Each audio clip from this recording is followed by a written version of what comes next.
नमस्कार दोस्तों, welcome to रोनटेक exam classes. देखिए काफ़ी दिनों से लॉकडाउन चल रहा है और लॉकडाउन में आपने कितनी तैयारी की है इसे देखने के लिए आज हम आपको 25 जीएस और जीके के महत्वपूर्ण प्रश्नों की सीरीज को कराने वाले हैं। और आप लोग के लिए चैलेंज है कितने लोग इस 25 महत्वपूर्ण प्रश्नों में से कम 15 प्रश्नों को सही कर सकते हैं। आप 20 भी सही कर सकते हैं और 25 में 25 भी सही कर सकते हैं, लेकिन कम से कम 15 प्रश्नों को और सही करने का प्रयास कीजिएगा। आपका जितना भी स्कोर होता है आप लोग अपना स्कोर कार्ड कमेंट बॉक्स में जरूर शेयर करने का प्रयास कीजिएगा। आज का देखिए हमारा पहला प्रश्न है, श्याम किस देश का पुराना नाम था? 4 ऑप्शन आपके पास हैं, पहले एक बार आप लोग प्रयास कर सकते हैं। 3 से 4 सेकंड का आपके पास समय है। सही ऑप्शन होगा थाईलैंड। देखिए 11 मई 1949 तक थाईलैंड का आधिकारिक नाम था श्याम, या फिर इसे श्याम देश कहा जाता था। थाई भाषा में श्याम का अर्थ होता है स्वतंत्र, तो सही ऑप्शन होगा थाईलैंड। देखिए अगर आपको वीडियो अच्छा लग रहा हो तो वीडियो को लाइक और कर दीजिएगा। अगर आप हमें चैनल के माध्यम से पहली बार आ रहे हो तो नीचे आपको लाल रंग का सब्सक्राइब का बटन दिखेगा, उसे दबाकर लाल से काला कर दीजिएगा ताकि आने वाली वीडियो आपके पास सबसे पहले पहुंच सके। दूसरा प्रश्न है, अब्राहम लिंकन अमेरिका के राष्ट्रपति कब बने थे? सही ऑप्शन होगा 1860 ईस्वी को। 1776 में अमेरिका स्वतंत्र हुआ। देखिए अब्राहम लिंकन से 3 से 4 प्रश्न अभी तक आपके एग्जाम में पूछे गए।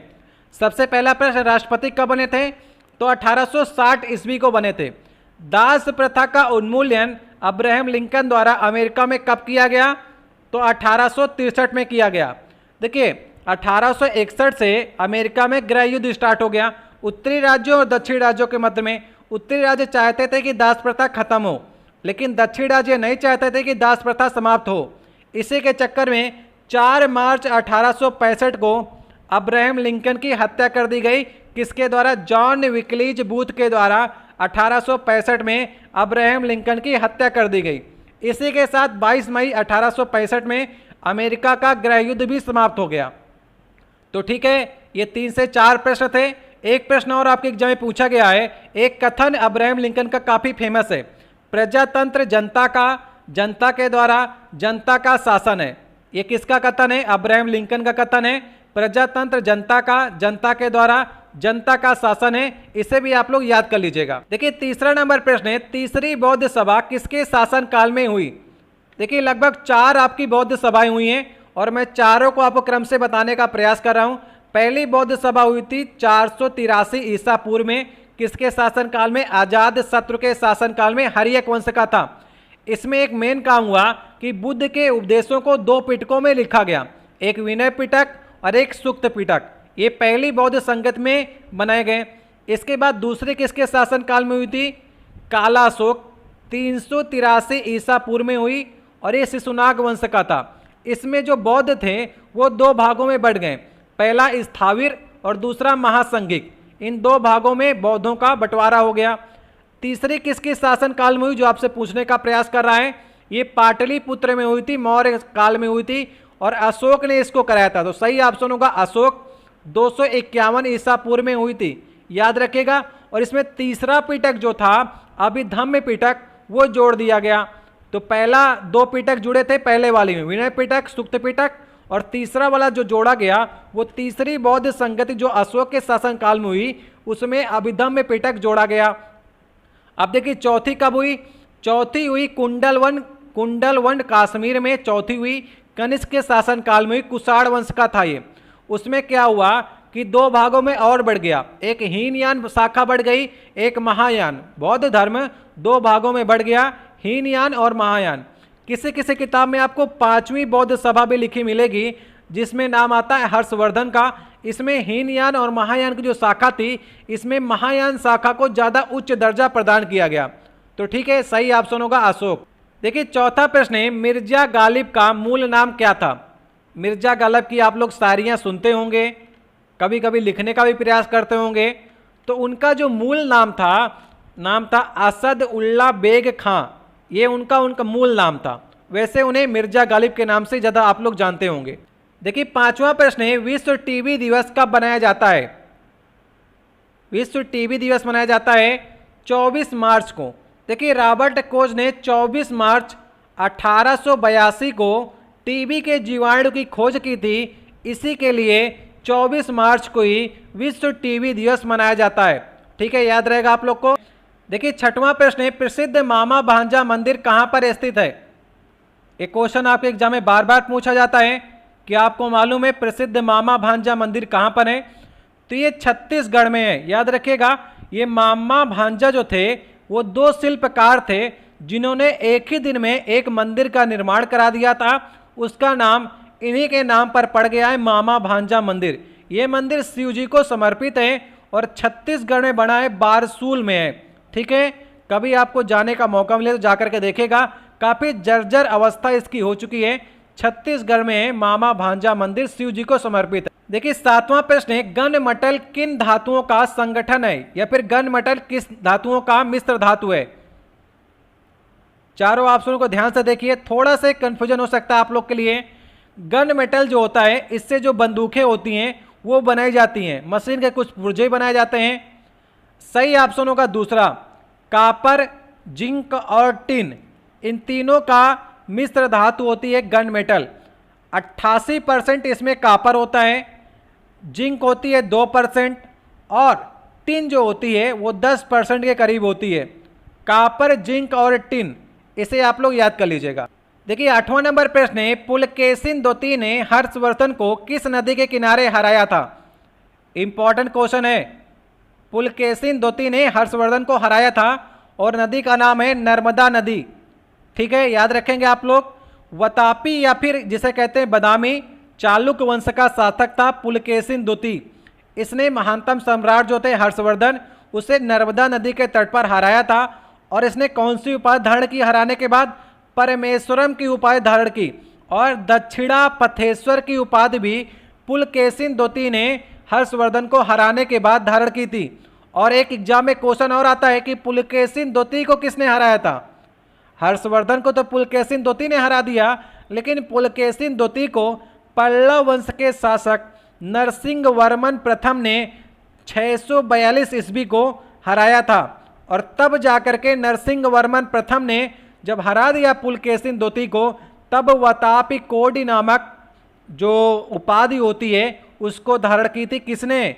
नरसिंह वर्मन प्रथम ने। क्योंकि ये वातापी वंश का था, तो वातापी वंश के शासक को हरा दिया, तो नरसिंह वर्मन प्रथम ने वातापी कोड की उपाधि धारण की थी।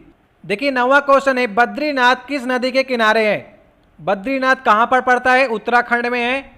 और किस नदी के किनारे है? अलकनंदा नदी के किनारे है।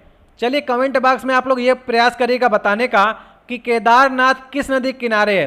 केदारनाथ त्रासदी हुई थी ना, 2015 में हुई थी, तो किस नदी में बाढ़ आई थी? ये प्रश्न आपके एग्जाम में पूछा जा चुका है और आप लोग कमेंट बॉक्स में लिखने का प्रयास कीजिएगा, केदारनाथ किस नदी के किनारे है। देखिए 10वां प्रश्न है, चंद्रहास किसका अस्त्र था? अभी रामायण और महाभारत आ रही होंगी, शायद आप में से काफी लोगों ने देखी हो। तो चंद्रहास किसका अस्त्र था? रामायण में आपको याद आएगा कि रावण की तलवार का नाम था चंद्रहास। ठीक है, याद आ रहा है आपको? चलिए एक प्रश्न और आपसे पूछने का प्रयास करता हूं कि गांडीव किसके अस्त्र का नाम था? ठीक है, बता सकते हैं आप लोग, ज्यादा कठिन मैंने नहीं पूछा है, चर्चित क्वेश्चन है, एग्जाम में आया वो क्वेश्चन है, गांडीव किसका अस्त्र है? कमेंट बॉक्स में बताने का प्रयास कीजिएगा। देखिए 11 नंबर क्वेश्चन है, ब्लू बुक किस देश का सरकारी दस्तावेज है? 4 ऑप्शन आपके पास हैं, थोड़े से कंफ्यूजिंग होता है। ठीक है, फिर भी आप लोग बताने का प्रयास कीजिएगा। देखिए कुछ सरकारी दस्तावेज हैं, इन्हें आप लोग याद करने का प्रयास कीजिएगा। मैंने पूरी लिस्ट आपके लिए देने का प्रयास किया है। सबसे पहले देखिए ग्रीन बुक कहाँ का है? इटली और ईरान के राजकीय प्रशासन में ग्रीन बुक का इस्तेमाल किया जाता है। दूसरे नंबर पे है व्हाइट बुक। व्हाइट बुक आती है पुर्तगाल, चीन और जर्मनी में। ब्लू बुक जिसे हम आपसे पूछने का प्रयास कर रहे हैं, ये ब्रिटेन सरकार का सरकारी रिपोर्ट कार्ड इसमें जारी करती है। ऑरेंज बुक है नीदरलैंड का सरकारी प्रशासन। येलो बुक है फ्रांस सरकार का सरकारी प्रशासन। ठीक है, येलो बुक फ्रांस की है, ब्लू बुक है ब्रिटिश सरकार की। व्हाइट पेपर जो है ब्रिटेन और भारत सरकार। भारत सरकार क्या है? व्हाइट पेपर में कोई भी दस्तावेज लिखने का प्रयास करती है। सरकारी रिपोर्ट जो आती हैं वो व्हाइट पेपर में ही जाती हैं। ग्रे बुक कहाँ की है? बेल्जियम और जापान की सरकारी रिपोर्ट है। ठीक है, एक बार स्क्रीनशॉट इसका ले लीजिए, याद कर लीजिएगा इसे। भिन्न भिन्न एग्जाम में भिन्न भिन्न प्रश्न पूछे जाते हैं इससे। तो सही ऑप्शन क्या होगा? सही ऑप्शन होगा ब्रिटेन। लास्ट वाला ऑप्शन इसका सही ऑप्शन है। नेक्स्ट क्वेश्चन है, गोरखपुर किस नदी के किनारे है? यूपी में आता है गोरखपुर। क्या आपको मालूम है किस नदी किनारे हैं? दामोदर, राप्ती, घाघरा या फिर गंगा नदी? सही ऑप्शन होगा राप्ती नदी। ये राप्ती नदी कहाँ से निकलती है? राप्ती नदी निकलती है नेपाल के पास से और फिर घाघरा नदी में जाकर के मिल जाती है। वहीं पर गोरखपुर है जो राप्ती नदी किनारे है। देखिए 13 नंबर क्वेश्चन है, नगीना मस्जिद कहाँ पर स्थित है? सारे क्वेश्चन इंपॉर्टेंट क्वेश्चन है और आपके एग्जाम में बार बार पूछे गए क्वेश्चन है और मेरा लक्ष्य कम से कम इसमें से आपको 15 पे सही करने ही करने। सही ऑप्शन होगा आगरा में है, जिसका निर्माण शाहजहां द्वारा कराया गया था। देखिए 14 नंबर प्रश्न है, शक संवत का अंतिम राष्ट्रीय कैलेंडर माह क्या है? देखिए अगर बात करेंगे जनवरी फरवरी तो ये इंग्लिश महीनों के नाम है। आपको हिंदी महीने के नाम याद रखने हैं। वो भी आपसे क्या पूछ रहा है? अंतिम माह पूछ रहा है कैलेंडर का। सही ऑप्शन होगा फाल्गुन। जब फाल्गुन की होली खेलते हैं ना, वहीं से खत्म हो जाता है और स्टार्ट हो जाता है चैत का। चैत पहला महीना होता है और फाल्गुन जो होता है लास्ट महीना होता है। किसी को अगर 12 हिंदी माह के नाम याद हो तो कमेंट बॉक्स में लिखने का प्रयास कीजिएगा। इस समय कौन सा माह चल रहा है? क्या मालूम है आपको? गर्मी का महीना चल रहा है और इसे कहेंगे जेठ का महीना। मई जून का जो होता है ना महीना, इसे कहते हैं जेठ का महीना कहते हैं। इसमें भयंकर गर्मी पड़ती है। चैत, बैसाख, जेठ, आषाढ़, सावन, भादो, इस प्रकार से अगर आप लोग को मालूम हो तो कमेंट बॉक्स में लिखने का प्रयास कीजिएगा। देखिए 15 नंबर प्रश्न है, कूद किस राज्य का लोक नृत्य है? कूद, प्रयास कीजिए बताने का। सही ऑप्शन है जम्मू कश्मीर। जम्मू कश्मीर का कूद है, डांडी नाच है, राउफ है, ये सभी जो लोक नृत्य हैं वो जम्मू कश्मीर के ही हैं। कि 16 नंबर प्रश्न है, समुद्र में ना गिरने वाली नदी कौन सी है? जो समुद्र में ना गिरती हो। देखिए नर्मदा तो गिरती है, वो अलग की बात है कि अरब सागर में गिरती है। गंगा भी गिरती है जाकर के बांग्लादेश में जाकर बंगाली खाड़ी में। ब्रह्मपुत्र भी बंगाली खाड़ी में जाकर गिरती है। तो सही ऑप्शन होगा यमुना। यमुना जो है वो गंगा में आकर के मिल जाती है, प्रयागराज में आकर के मिल जाती है ना। तो ये तो शाखा इसकी खत्म हो गई, यहीं पर से आगे ये गंगा ही बन के चलती है। तो ये गंगा में गिरती है, ना कि समुद्र में गिरती है। नेक्स्ट क्वेश्चन है, नाबार्ड की स्थापना कब हुई थी? नाबार्ड कुछ याद आ रहा है आपको? नाबार्ड NABARD इसका जो होता है इंग्लिश में लिखते हैं, इसका फुल फॉर्म होता है national bank for agriculture and rural development और इसकी स्थापना हुई थी 12 जुलाई 1982 को। याद रहेगा आपको, बहुत बार क्वेश्चन पूछा गया, इंपॉर्टेंट क्वेश्चन है। 12 जुलाई 1982 को नाबार्ड की स्थापना हुई थी। म्यांमार देश का स्वतंत्रता दिवस कब मनाया जाता है? चलिए बताइए, म्यांमार देश का स्वतंत्रता दिवस कब मनाया जाता है? देखिए क्वेश्चन आपके एग्जाम में आता है कि ब्रह्म देश किसे कहा जाता है? तो ब्रह्म देश म्यांमार देश को ही कहा जाता है। पहले म्यांमार देश भारत का ही एक अंग था। 1937 में ब्रिटेन से आज़ाद हुआ म्यांमार देश, लेकिन जापान ने इस पर कब्जा कर लिया और 4 जनवरी 1948 में इसे स्वतंत्रता मिली जापान से।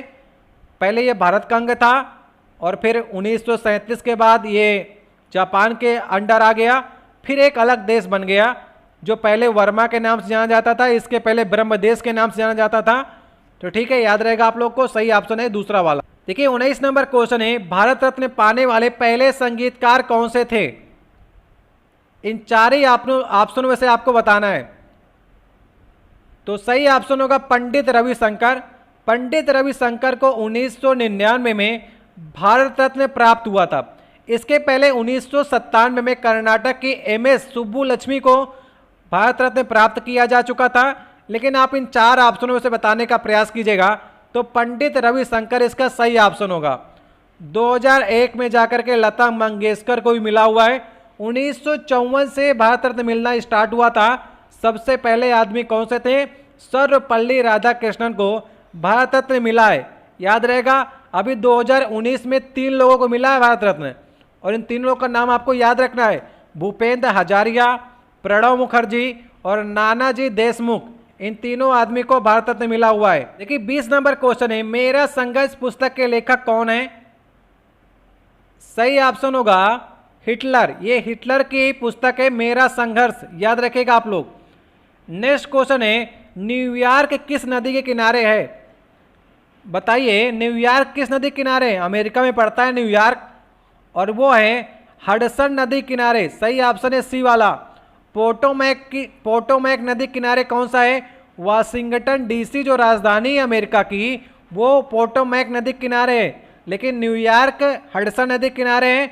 और टाइबर जो है, ये नदी रोम जो है वो टाइबर नदी किनारे, इटली की रोम जो राजधानी है ना, वो टाइबर नदी किनारे है। देखिए 22 नंबर क्वेश्चन है, इजराइल की मुद्रा क्या है? इजराइल, सही ऑप्शन होगा न्यू शेकेल। ये जो है इजराइल की मुद्रा है, आप लोग याद कर लीजिएगा इसे। देखिए 23 नंबर क्वेश्चन है, सौर परिवार का सबसे ठंडा ग्रह कौन सा है? ठंडा पूछा है मैंने आपसे, गर्म नहीं पूछा है, इसलिए शुक्र को मत सही कर दीजिएगा। सही ऑप्शन होगा जो सबसे लास्ट वाला कौन सा है? अरुण के बाद वरुण आता है ना, तो सबसे ठंडा होगा, क्योंकि सूर्य से जितनी ज़्यादा दूरी होगी उसकी उतना ही ठंडा होगा सूर्य से जो दूर होगा। अब सबसे लास्ट में वरुण आता है, तो सही ऑप्शन होगा वरुण। ठीक है, अगर गर्म की बात करेंगे तो शुक्र है, और तापांतर की बात करें कि सबसे ज़्यादा तापांतर किस में होता है, तो वो बुध में होता है। ये तीनों प्रश्न आपके लिए इंपॉर्टेंट है, याद कर लीजिएगा। कि 24 नंबर क्वेश्चन है, बच्चा मनुष्य का पिता होता है, ये कथन किसका है? ये बाल मनोविज्ञान से क्वेश्चन आया है, और रेलवे ये प्रयास करता है, या कोई भी एग्जाम जो आपका एसएससी के एग्जाम है, वो सभी ये प्रयास करते हैं कि आप सभी क्षेत्र से क्वेश्चनों को सही करने का प्रयास करें। सही ऑप्शन होगा विलियम वर्ड्सवर्थ। ठीक है, इनका ये कथन है कि बच्चा जो होता है वो मनुष्य का पिता होता है। आज का लास्ट नंबर क्वेश्चन है, विश्व का सबसे ऊंचा जलप्रपात कौन सा है? नियाग्रा, जोग या गरसप्पा, एंजिल या फिर विक्टोरिया? सही ऑप्शन होगा एंजिल जलप्रपात। कुछ लोग नियाग्रा को सही कर देते हैं, भ्रम होता है, आता तो आपको सब कुछ है, लेकिन जब आपके ऑप्शन में पहला ऑप्शन नियाग्रा रख देता है तो कुछ लोग नियाग्रा, और कुछ लोग को भारत वाला याद होता है तो भारत वाला ही सही कर देते हैं। लेकिन सही ऑप्शन है एंजिल जलप्रपात। ये वेनेजुएला में है, कैरो नदी पर है। कितने मीटर की लंबाई है, ऊंचाई है, मतलब कि 979 मीटर की ऊंचाई है, याद रखिएगा। और नियाग्रा की तो बहुत कम है, लगभग 55 मीटर की है।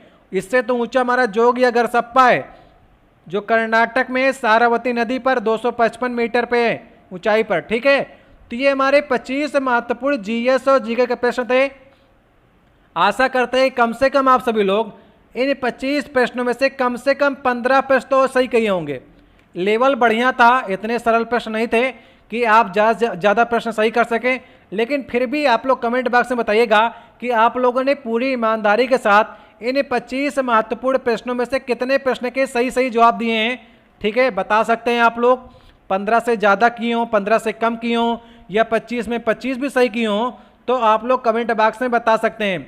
लॉकडाउन चल रहा है और लॉकडाउन में आपका कैसा प्रदर्शन रहता है, ये इस बात पर निर्भर करेगा कि आपने इन पिछले 60 दिनों में कितनी पढ़ाई की है। आप ये वेट तो नहीं कर रहे हैं कि जब एग्जाम लगेगा तभी आप तैयारी करेंगे जा करके। देखिए आपकी पुरानी तैयारी जो होती है ना, वही आपको एग्जाम में फ़ायदा प्रदान करती है, क्योंकि एग्जाम जब आ जाता है तो प्रेशर बहुत ज़्यादा हो जाता है, फिर जो आप याद करते हैं वो आपको याद ही नहीं रहता है। इसलिए अभी की पढ़ाई आपकी सबसे बेस्ट पढ़ाई होगी। चलिए वीडियो के लास्ट में एक क्वेश्चन आपसे पूछने का प्रयास करता हूँ, उस बारे में आप लोग कमेंट बॉक्स में जवाब देने का प्रयास कीजिएगा। ये प्रश्न देखिए मैं आपके लिए छोड़े जा रहा हूँ कि जफरनामा के लेखक कौन है। ठीक है, आप लोग बताइएगा कमेंट बॉक्स में, अगर आपको आता है तो, नहीं आता है तो नेट में खोज करके बताइएगा, क्योंकि अगर आप खोजेंगे तो आपको हमेशा के लिए याद हो जाएगा। और भी मैंने प्रश्न बीच बीच में आपसे पूछने का प्रयास किया है, शायद आपको याद हो तो आप लोग बताने का प्रयास कीजिएगा। जैसे कि मैंने आपसे पूछा था कि केदारनाथ किस नदी के किनारे हैं, जफरनामा के लेखक मैंने आपसे पूछा है। और मैंने आपसे पूछा था कि गांडीव किसका अस्त्र था। ठीक है, बताने का प्रयास कीजिएगा। मिलते हैं आपसे नेक्स्ट वीडियो में। वीडियो अगर आपको अच्छा लगा हो तो वीडियो को लाइक और कीजिएगा। अगर आप चैनल के माध्यम से नए आए हो तो नीचे आपको लाल रंग के सब्सक्राइब का बटन दिखेगी, उसे दबाकर लाल से काले कर दीजिएगा, ताकि आने वाले जो वीडियो आपको सबसे पहले मिल सकें। चलिए बहुत बहुत धन्यवाद।